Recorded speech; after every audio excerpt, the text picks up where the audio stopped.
Bonjour et bienvenue dans la chaîne Mathématiques Sciences. Aujourd'hui je prends et expliquer une nouvelle vidéo, qui est une vidéo donc en sciences navigateurs sur le thème numéro 3, le corps humain et la santé, et plus précisément une vidéo dans laquelle tout simplement ici nous en parler du microbiote intestinal et de la santé. Alors du coup au niveau du micro-organisme et plus précisément donc du microbiote, on peut constater dans le corps humain qu'il y a quand même pas mal de bactéries, ok. Alors elles sont présentes sous diverses formes, ok. C'est pas exactement les mêmes formes de micro-organismes que vous allez rencontrer par exemple dans l'intestin que au niveau par exemple des estomacs, déjà d'une, et de deux c'est présent en des nombres assez divers, ok. C'est-à-dire par exemple vous allez avoir très peu de bactéries au niveau de l'estomac et beaucoup plus au niveau de l'intestin, ok. Donc voici un exemple pour vous montrer encore une fois que les micro-organismes sont présents partout et en des nombres assez divers. Donc là, par exemple, au niveau de la bouche, qui est un milieu plutôt acide, on va avoir des streptocoques et qui seront présents à peu près entre 10 exposant 2 et 10 exposant 3 grammes. Ok, ce sera le contenu ce sera le nombre total qu'il y a de bactéries en grammes. Ok, c'est la masse que ça représente.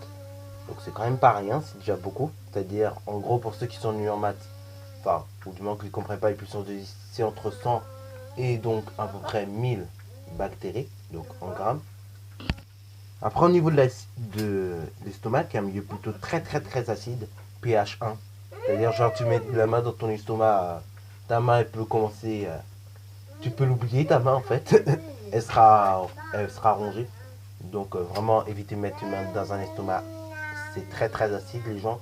Enfin, vous mettez des gants, mettez des protections. Et donc, dans l'estomac, on va trouver, par exemple, des lactobacillus. Ok. Et donc, ils seront présents plutôt aux alentours de 10 exposant 6, 10 exposant 7 grammes, ok. En gros, donc, c'est à peu près donc 1 million à tout simplement 10 millions, ok. Voilà. Ça, c'est la quantité que ça fait en grammes. Et après, donc, dans le gros intestin, qui est un milieu très acide, on va trouver, pareil, des micro-organismes non divers et variés, ok. Donc, des bactéroïdes, des bifidobactéries et des entérobactéries, ok. Et donc là, pareil, là, ils sont présents en très grand nombre, entre 10 exposant 9 et 10 exposant 11 grammes. Ce qui veut dire donc, si vous transmettez ça, c'est-à-dire entre 1 milliard et 100 milliards, ce qui est énorme. Donc il y a beaucoup de bactéries, notamment donc au niveau de l'intestin, enfin du gros intestin. Alors je disais, il y a très peu de bactéries dans l'estomac. En fait, il y en a un peu, mais par rapport au gros intestin, c'est quand même peu. Ça reste peu. Et donc au niveau de l'intestin grêle, vous allez trouver donc pareil, des streptococcus et des lactobacillus en à peu près donc à la même quantité, entre 10 exposant 9 et 10 exposant 11 grammes. Donc vraiment, vous voyez que finalement, le micro-organisme, le microbiote plus précisément, est assez divers et varié. Donc on a déjà des micro-organismes très variés, et non seulement ils sont présents en très grande quantité. Alors d'ailleurs, qu'est-ce qu'on appelle le microbiote? On verra ça dans le prochain chapitre, mais je préfère vous le définir déjà dès maintenant.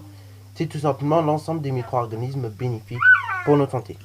Alors le microbiote, mine de rien, ça va avoir un rôle colossal pour vous. Ça va permettre pas mal de choses, ok. Ça va vous permettre notamment déjà, tout simplement, ça va permettre tout simplement donc de réguler par exemple les voies métaboliques, ok. Donc d'absorber tout ce qui est acide gras, les vitamines, tout ça.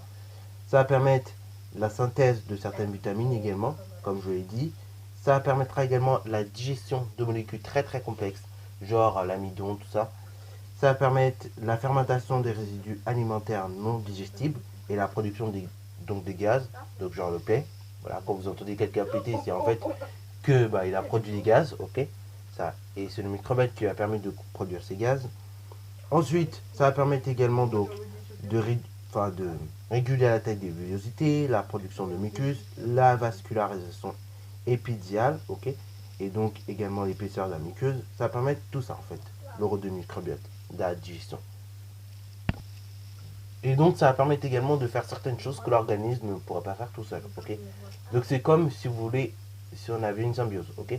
Une symbiose, c'est vraiment des actions réciproques qui sont faites de sorte à ce que c'est des réponses bénéfiques l'un comme pour l'autre, ok.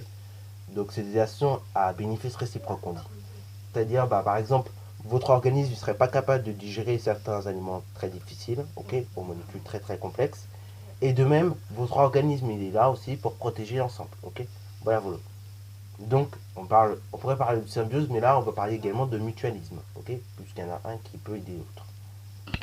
Bon, je vous en avais peut-être déjà parlé, mais en fait, si deux personnes qui mangent la même quantité d'aliments, enfin de nourriture, et donc pourtant ils n'évoluent pas pareil en termes de poids, c'est aussi une question de micro-organismes et donc de proportions. Alors je vais vous donner des noms de ces micro-organismes. Donc si vous avez certains micro-organismes qui sont présents, donc je mettrai les noms ici, des micro-organismes, et donc en proportion. Donc vous allez avoir certains micro-organismes qui comme ça malheureusement vont dicter aussi la masse, ok, la masse que vous allez faire. Et donc si vous avez certains micro-organismes qui sont présents en quantité plus haute que d'autres, et du coup vous pouvez tout simplement être amené à grossir très très vite, ok. Il y en a d'autres, si vous les avez plus que d'autres, et du coup vous pourrez être amené à pas grossir très vite, ok. Et après sinon la plupart du temps vous restez plus ou moins normal, ok, vous évoluez de façon normale. Donc voilà, tout ça pour vous dire encore une fois que vos micro-organismes, donc, ils peuvent faire pas mal de choses. Donc, ils peuvent vous aider à digérer des aliments, par exemple, très difficiles. Ils peuvent tout simplement aider également à produire des gaz, tout ça, à la fermentation. Mais ils peuvent également dicter malheureusement votre devenir. C'est-à-dire, si vous avez certains micro-organismes qui sont présents plus que d'autres, malheureusement, vous êtes amené à grossir plus vite. Ok. Donc encore une fois, comme je vous l'ai dit, je vous mettrai les noms des micro-organismes parce que là, je ne les ai pas tous en tête. Mais donc voilà, je vous les mettrai juste ici, ils s'afficheront. Voilà, donc c'est tout pour cette vidéo. Donc en gros, qu'est-ce qu'il faut retenir? Il faut déjà retenir que votre microbiote, donc l'ensemble des bonnes bactéries qui sont présentes dans vos corps, ils peuvent être présents. Votre microbiote, donc il fait de plusieurs micro-organismes divers et variés, et d'autres qui sont tout simplement présents en des nombres divers et variés. Ok, ça peut aller donc d'une centaine de grammes de bactéries à des milliards de bactéries. Ok, donc en termes de grammes, bien évidemment. Également, donc vous pouvez ce qu'il faut bien retenir également, c'est que vos micro-organismes qui sont présents donc, dans le tube digestif vont dicter pas mal de choses. Ils vont dicter notamment votre poids et ça va permettre certaines choses. Ça va permettre notamment donc la structure. Voilà. Les microbiotes que vous avez vont influencer sur la structure de votre tube digestif. Ça va permettre également donc l'absorption de certaines vitamines, des aliments très très compliqués à digérer et donc également la fermentation et production des gaz. Voilà. Et ce qu'il faut retenir également, donc, c'est que votre microbiote, en fonction des proportions que vous avez de certains microbiotes, peut influencer tout simplement votre poids. Ok. Donc, il y a des fois, en fait, c'est pour ça qu'il y en a qui grossissent plus vite que d'autres alors qu'ils mangent la même chose. Parce qu'en fait, c'est une microbiote à l'intérieur qui, malheureusement, il fait comme ça. Ok. Alors, bien évidemment, il faut essayer de se prendre en main quand ça arrive. Il faut essayer de se dire, oh, écoutez, je peux pas manger trop de sucreries. Voilà. Il faut essayer de se prendre en main. Je sais, c'est difficile.